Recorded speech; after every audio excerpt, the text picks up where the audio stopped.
ஓ போன கேருங்கண்ணா மொபைல் ஓ சட்ட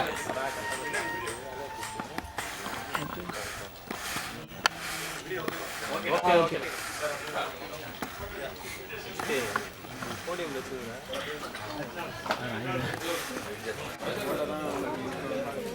பிரதர், உங்களுக்கு ஒரே ஒரு விஷயம் சொல்றேன் பிரதர். விஜய் சார் வந்து ஃபர்ஸ்ட் படத்துல வரும்போது இருந்த ஃபேஸ் கட் அப்படியே இருக்கு உங்களுக்கு. சரிங்களா? நான் பெருமைக்காக இது உங்க மேலங்கிறதுனால சொல்லல. நல்லா சூப்பரா பண்ணிருக்கீங்க. ஒரு நியூ ஃபேஸ் மாதிரி இல்ல. அந்த சாங் ஒரு சாங் போதும். ஒரு என்ன சொல்றது, ஒரு பானையில் ஒரு பிறகு சதம் சொல்லுவாங்க. அந்த மாதிரி வந்து அந்த ஒரு சாங் வந்து உங்க இந்த படத்தை மிகப்பெரிய ஒரு வெற்றி அடைய வைக்கும். அந்த பாடல் அவ்வளவு ஒரு அருமையான வரிகள், திரும்ப திரும்ப கேட்கணும்னு சொல்லிட்டு தோணுச்சு எனக்கு. ஸோ அதனால சொல்றேன், வாழ்த்துக்கள்.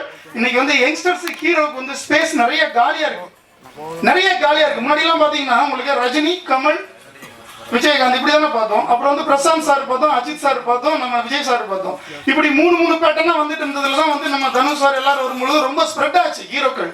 இன்னைக்கு வந்து இந்த மாதிரி உங்களை மாதிரி ஆளுங்க யங்ஸ்டர்ஸ் வந்து இல்லை. அவங்களுக்கு ஒரு ஹிட் கொடுக்கணும். நிறைய ப்ரொடியூசர்ஸ் இருக்காங்க பிரதர், நிறைய ப்ரொடியூசர்ஸ் இருக்காங்க. ஆனா ஆர்டிஸ்ட் இல்லைங்க, ஹீரோக்கள் கிடைக்கல. ஸோ அந்த இடத்த வந்து ஃபில் பண்ணுங்க. உங்களுக்கு என்னுடைய மனமார்ந்த வாழ்த்துக்கள். செகண்ட் மூவியோட ஆடியோ லான்ச்சுக்கு வந்திருக்க எல்லாருக்கும் ரொம்ப ரொம்ப தேங்க்யூ. இந்த பியூட்டிஃபுல் ஆப்பர்ச்சுனிட்டி கொடுத்த ஜெகன் சாருக்கு தேங்க்யூ. எனக்கு அரண்மனை 4க்கு எவ்வளோ அழகாக சப்போர்ட் கொடுத்தீங்களோ அதே சப்போர்ட் இந்த படத்துக்கு கொடுப்பீங்கன்னு எதிர்பார்க்குறேன். அண்ட் இந்த படம் ஓவரால் ரொம்ப அழகாக வந்திருக்கு. உங்களுக்கு ஆடியோவும் பிடிச்சிருக்கும்னு நம்புகிறேன். So thanks my parents. இது எல்லாமே இந்த மாதிரி நம்பினதுக்கு. அப்புறம் thanks to Jagan sir, thanks to producer sir, அப்புறம் தேங்க்ஸ் டு சுந்தர்சி சார், இது எல்லாத்துக்குமே. Thank you so much. நல்லா அந்த படத்தை பற்றி நல்லா போடுங்க. முதல்ல அதை போட்டு தப்பா போட்டு நீங்கள் இது நல்லா பாடல்கள் நல்லா இருக்கு, இசை நல்லா இருக்கு, ப்ரொமோஷன் நல்லா இருக்கு, எல்லாமே அருமையாக இருக்கு. கதிரேசன் சொன்னதை நல்லா போடுங்க. அப்பதான் வந்து 4 பேருக்கு சினிமா தெரியும். அது முக்கியமா எழுதுங்க. ப்ரொடியூசர் கொஞ்சம் சொன்னதெல்லாம் எழுதுங்க. குண்டசா ஓடிடின்னு சொல்லிட்டு போயிட்டாரு. அந்த ஓடிடி கதை தான் வேணாம். ஓடிடிலாம் அப்புறமேட்டு கதை. முதல்ல தியேட்டர் ரிலீஸ் பண்ணி ஒரு பணம் சம்பாதிக்கணும். ஓடிடி கொடுக்கறத முதல்ல ஸ்டாப் பண்ணணும் நம்ம. ஆமா, அதுதான் ஒரு ப்ரொடியூசருக்குள்ள தைரியம். ப்ரொடியூசர் தான் சினிமாவை தூக்கி நிக்க வைக்கிறேன். நடிகரே கிடையாது. நடிகர் தூக்கி நிக்க வைக்கிறது நீங்க முடிவு பண்ணிட்டீங்கன்னா நம்ம போய் அவங்க வீட்டில் தான் நிக்கணும். இவங்க பணத்தை கொண்டு போய் அவங்க மேல தூக்கிடுறாங்க. கடைசியில நடிச்சதுக்கு அப்புறம் நீங்க அந்த செட்டு போடுங்க, இந்த செட்டு போடுங்க, இந்த ட்ரெஸ் எடுத்துட்டு வாங்க, எனக்கு வேற இடத்துல இருக்கு. முதல்ல ஒரு படம் எடுத்தா என்ன சிஸ்டமோ அது ப்ரொடியூசர் கொஞ்சம் சொல்றபடி போனோம்னா அதான் நம்ம ஜெயிக்க முடியும், நிறைய படங்கள் எடுக்க முடியும். இந்த மாலை நேரத்தில் எனக்கும் வாய்ப்பு கொடுத்து பேச வாய்ப்பு கொடுத்ததுக்கு மிக்க நன்றி. வணக்கம். Thank you sir. Thank you so much sir. எல்லா டீமுக்கு first of all congratulations and வணக்கம். ட்ரெய்லர் இந்த ஃபர்ஸ்ட் லுக்கை வெளியிட்ட மக்கள் செல்வம் விஜய் சி சார் அவர்களுக்கு தயாரிப்பாளர் சங்கத்தின் சார்பாக மிகுந்த நன்றியை தெரிவிச்சுக்கொள்கிறேன். ஏன்னா ஒரு சின்ன படத்துக்கு வந்து ஒரு செலிபிரிட்டி ஒரு இந்த மாதிரி பண்ணும் போதுதான் அந்த படம் வந்து ஒரு பல கோடி பேரையும் அதையும் தாண்டி ரசிகர்களை போய் சென்றடைவதற்கு வந்து தேவைப்படுது. ஏன் சொல்றேன்னா, நீ தாய் கிழவிங்கிற படத்தை வந்து வேற எந்த ஒரு தயாரிப்பாளர் எடுத்ததா கூட இவ்வளவு பெரிய ரீச் ஆயிருக்காது. ஸோ சிவகார்த்தியன் ஒரு தயாரிப்பாளர் வந்து நடிகராக இருந்துக்கிட்டு அந்த படத்துல ஒரு பார்ட்னர் இருந்து அந்த படத்தோட ப்ரொமோஷனுக்காக ஃபுல்லா பண்ணாரு. அதனாலதான் அந்த தாய் கிழவிங்கிற படம் ரீச் ஆச்சு. ஸோ இந்த ரூபாய்ங்கிற ஒரு டைட்டில் வந்து நீங்க வந்து வெளியே தெரிய வைக்க ஒரு உதவிய மக்கள் செல்வம் விஜய் சேதுபதிக்கு மீண்டும் தயாரிப்பாளர் சங்கத்தின் சார்பில் நன்றி தெரிவிச்சு. ரூபாய் அந்த டைட்டில் வந்து பாத்தீங்கன்னா எல்லாருமே யூஸ்வலா ஒரு ஹோட்டல்ல ஸ்டே பண்ண போனோம்னா எல்லாருமே கூப்பிடக்கூடிய ஒரு டைட்டில்.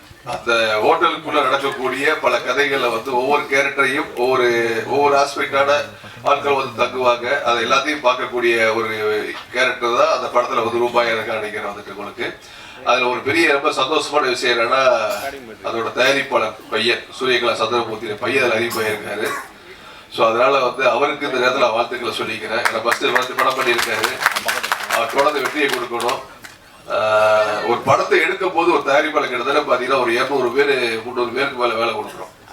ஆனா அந்த படத்தை எடுத்து முடிச்சதுக்கு அப்புறம் பாத்தீங்க அப்படின்னா குறைஞ்ச வச்சு ஆரம்பிச்சுக்கிறா ப்ரொமோஷன் சாப்பிச்சு விடைகள் ஆரம்பிச்சு அதில் ஆரம்பிச்சு இதில் ஆரம்பிச்சு போஸ்ட் ஆரம்பிச்சு அதுக்கப்புறம் ஒரு 500 பேர் வேலை பார்க்கணும். ஆனா அந்த தயாரிப்பாளர் என்ன பண்ணாரு, ஏதோ ஒரு கதையை ஒருத்தர் வந்து சொல்றாரு, அந்த கதையை நம்பி வந்து அவர் படம் எடுத்துறாரு. இதுதான் ஒரு தயாரிப்பாளர் செய்யக்கூடிய ஒரு வேலை. ஸோ அந்த படம் லாஸ் ஆகி போச்சு அப்படின்னா அது யார் நடிகர்கள் காப்பாற்றணும்? தயாரிப்பாளர் மேல தப்பு இருக்கா? ஸோ 75% தயாரிப்பாளர்கள் வந்து நீங்க வந்து இழந்து நிற்கிறாங்க. அந்த கதையை அவங்க சூஸ் பண்றாங்களா? கிடையாது. ஆனா இதே ஆந்திரால வந்து பாத்தீங்கன்னா ஒட்டுமொத்த தயாரிப்பாளரையும் ஆந்திரால இருக்கக்கூடிய இண்டஸ்ட்ரியில இருக்கக்கூடிய எல்லா நடிகர்களும் காப்பாத்துறாங்க. சோ தமிழ்நாட்டுல காப்பாத்துற யாருமே இல்ல. ஒரே ஒருத்தர் சூப்பர் ஸ்டார் ரஜினிகாந்த் சார் தவிர வேற யாரும் தயாரிப்பாளர் காப்பாற்றவே இல்லை. ஒரு பெரிய படம் சார் தெலுங்கு லாஸ் சார் இமிடியேட்டா கூப்பிடுறாங்க. டைரக்டர் பெரிய படத்துக்கு மேடையில சொல்லல, இமிடியேட்டா லாஸ் 200 கோடி ரூபாய் லாஸ். உடனே கூப்பிட்டு அந்த ஹீரோ சொல்றாரு, சார் உடனே கவலைப்படாதீங்க, நான் இமிடியேட்டா உங்களுக்கு பண்ணி தரேங்கிறாரு. ஸோ அவர் வீட்டில் எப்படின்னா ஒரு ஃபயர் எரிஞ்ச மாதிரி தீ எரிஞ்சுக்கிட்டு இருக்குது. அவ்வளவு பேர் ப்ரெஷர் பண்றாங்க. ஏன்னா ஒரு படம் லாஸ் அப்படிங்கும் போது கிட்டத்தட்ட ஒரு 50 பேர் 100 பேர் படம் கொடுத்தா எல்லாம் போய் வீட்டில் நடப்பாங்க. அவர் சூசைட் பண்ற ஸ்டேஜ் கூட போகலாம், மனநிலை மாறலாம். ஆனா அந்த நேரத்தில் ஹீரோ இப்படி காப்பாத்துறாரு பாரு, சார் உடனே கவலைப்படாதீங்க இருக்கு. அப்ப எரிஞ்சுக்கிட்டு இருக்க தண்ணியில ஃபயர்ல வந்து தண்ணியை ஊற்றி அடைக்கிற மாதிரி அந்த மாதிரி தமிழ் திரையுலகத்துல வந்து யாருமே சப்போர்ட் பண்ண மாட்டேங்கிறாங்க. சோ தெலுங்கு திரையுலகம் வந்து எல்லா ஹீரோஸையும் ப்ரொடெக்ட் பண்றாங்க. சார் தயாரிப்பாளர் இடமே இல்ல சார் உங்களுக்கு. நான் இப்ப மேடையில சொல்றேன் சார், நானே இனிமே பெரிய படம் எடுக்க தயக்கிறேன், வேணாங்கிறேன். நான் சின்ன படம் 5 கோடி 7 கோடி எடுத்துட்டு போயிருக்கிறேன் உங்களுக்கு. சோ ஒரு கதையை சூஸ் பண்ண ப்ரொடியூசர் எக்ஸிக்யூட் பண்ணாத யார் பண்றா? ஒரு படத்தை 70% சம்பளம் எங்கே போய் சொல்ல நீங்க 30% ப்ரொடக்ஷன் காஸ்ட் போகுது. அப்போ ஒரு ஆயிடுச்சுன்னா ஒரு சப்போர்ட் பண்ணணும் சார், ஒரு கை கொடுத்து தூக்கணும். அப்பதான் அடுத்த டிராவல் பண்ண முடியும் உங்களுக்கு. சோ எல்லாரும் திரையோட வளர்த்து விட தயாரிப்பாளர்கள் இன்னைக்கு அந்த இடமே இல்லாம இருக்குது. அதனால தெலுங்கு இண்டஸ்ட்ரியை பார்த்து மற்ற கதைகள் தெரிஞ்சுங்க. சோ அதுக்காக ஒரு கலந்தாய்வு கூட்டம் போட்டிருக்கோம். இப்ப நல்ல நிர்வாகம் வந்திருக்கு. முழுக்க சொல்றேன், தயாரிப்பாளர் பக்கத்துறையாக என்னைக்கு இருப்போம், எந்த நேரம் தயாரிப்பாளர் விட்டு கொடுக்க மாட்டோம். அதே மாதிரி இன்னொரு கோரிக்கை நான் வச்சுக்கிறேன். படம் ரிலீஸுக்கு அப்புறம் வந்து பாத்தீங்கன்னா நிறைய ப்ரொமோஷன்ஸ், ஏட்ஸ், விடையல்ஸ், இந்த மாதிரி நிறைய ஒரு ஆஸ்பெக்ட்ஸ் கம்பெனிலாம் இருக்குது. இந்த மேடையின் வகையெல்லாம் சொல்றேன், அது நிறைய பேர் மிஸ்கம்யூனிகேட் பண்ணிக்கிட்டு இருக்காங்க. ஸோ அதனால வந்து ஒரு ப்ரொடியூசர்ஸ் கவுன்சில் சில ஸ்கீம் வச்சு யார் யார் அந்த ப்ரொமோஷன் சைடு ஒர்க் பண்றீங்களோ சினிமா சார்ந்து, அது ஓடிஆர்ஸ் இருக்கட்டும், வேற எதுவா இருக்கட்டும், எதுவா இருந்தாலும் தயாரிப்பாளர் சங்கத்தில் வந்து உங்க கம்பெனி உங்களோட மெயில் ஐடி எல்லாத்தையும் ரிஜிஸ்டர் பண்ணிக்கங்க. அப்படி பண்ண அப்படின்னா அவங்க வீடு வந்து சப்போஸ் ஏதாவது கம்ப்ளைண்ட்ஸ் வந்துச்சு அப்படின்னா ரொம்ப தப்பு நடக்குது. அதாவது ஒரு படத்தை ரிலீஸ் பண்ணி சொல்லி கூட்டு போறாங்க, 5 கோடி செலவு பண்றேன்னு சொல்லி 50 லட்சம் பண்ணி விட்டுறாங்க. அது சரியா பண்றது இல்லை உங்களுக்கு. அதனால புகார் வர்றதுனால இந்த சினிமா சார்ந்த விளம்பரங்கள் சார்ந்து இருக்கக்கூடிய எல்லாருமே வந்து தயாரிப்பாளர் சங்கத்தில் வந்து அட்ரஸ் பதிவு செய்து கேட்டுக்கொள்கிறேன். மீண்டும் நன்றி தெரிவித்துக் கொள்கிறேன். டீசர் இஸ் ரொம்ப நல்லா இருக்கு. ட்ரெய்லர்ல சஸ்பென்ஸ், த்ரில்லர், ஃபைட் எல்லாமே இருக்கு. Specially songs are so good, ரொம்ப நல்லா இருக்கு, சூப்பர் இருக்கு.